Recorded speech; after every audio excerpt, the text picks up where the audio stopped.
ఇక క్షుద్ర పూజలు చేయిస్తా ఎమ్మెల్యేలే లేపేస్తా నువ్వెంత కలకలం రేపుతున్న సంధ్యా శ్రీధర్ ఆడియోనంట. మరో వివాదంలో సంధ్యా కన్వెన్షన్ శ్రీధర్రావు కాంట్రాక్టర్కు ఫోన్లో బెదిరింపులు. ఎమ్మెల్యే మాగంటి గోపీనాథ్పై క్షుద్ర పూజలు చేశా, వారంలోపు నువ్వుపై కూడా చేయిస్తా, కిడ్నీలు ఫెయిల్ అయి చావడం ఖాయమంటూ వార్నింగ్. ఇప్పటికే 40కి పైగా కేసుల్లో నిందితుడిగా ఉన్న శ్రీధర్రావు. బీఆర్ఎస్ ఎమ్మెల్యే మాగంటి గోపీనాథ్ ఈ మధ్య అనారోగ్యంతో సమస్యలతో చనిపోయారు.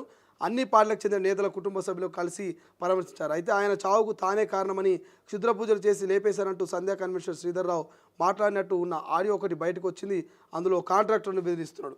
మరి నిజంగానే ఇక్కడ నేను అడుగుతూ ఉన్నాను, ఇవాళ తెలంగాణ పోలీస్ డిపార్ట్మెంట్ కావచ్చు, రేవంత్ రెడ్డి గారు కావచ్చు, దయచేసి ఈ సంధ్యా శ్రీధర్రావు ఎవరైతున్నారో ఈ సంధ్యా శ్రీధర్రావు ఆడియోనా కాదా ఫస్ట్ ఆఫ్ ఆల్ చెక్ చేయండి. ఒకసారి ఆడియోనా కాదా చెక్ చేసి నిజంగానే ఇతని ఆడియో అయితే మాత్రం ఇతని మీద ఖచ్చితంగా కేసు పెట్టి జైల్లో వేయాల్సిందే.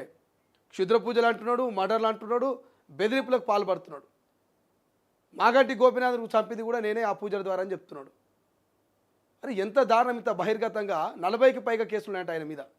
ఈయన మీద 40కి పైగా కేసులు. ఈయన గతంలో బీఆర్ఎస్ పార్టీకి సంబంధించినటువంటి ఒక మాజీ మంత్రికి బాగా అత్యంత సన్నిహితుడు ఈయన, ఈ సంధ్యా శ్రీధరావు అంటే ఆయన.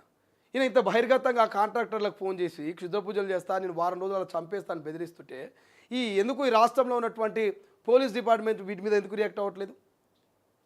ఇట్లా బెదిరింపులకు పాల్పడుతూ, ఇట్లా మనోవేదన గురి చేస్తూ, బ్లాక్ మ్యాజిక్ పేరు చెప్పి ఆల్రెడీ చనిపోయిన వ్యక్తిని నేనే చంపేసినని చెప్తున్నాడు.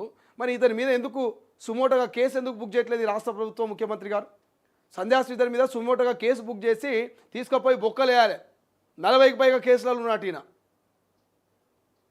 రాష్ట్ర ప్రభుత్వం కనుక ఈ సంధ్యా శ్రీధర్ మీద యాక్షన్ తీసుకోకపోతే లా అండ్ ఆర్డర్ మీద నమ్మకం కోల్పోతారు ప్రజలు. ఇట్లా ఎవరికి పడితే వాడు ఫోన్లు చేసి బ్లాక్ మ్యాజిక్ చేస్తా, చంపేస్తా అని బెదిరించి దందాలు ధమ్కీలు ఇస్తే ఇక అది అలవాటు అయిపోతుంది. ఈయన కనుక అరెస్ట్ చేయకపోతే ఈ సంధ్యా శ్రీధర్ని సుమోటోగా కేసు ఫైల్ చేసి అరెస్ట్ చేయాలి, లేకపోతే అందరికీ అలసైపోతుంది. చూద్దాం ఈ రాష్ట్ర ప్రభుత్వం మరి దీని మీద ఎటువంటి నిర్ణయం తీసుకుంటుందో.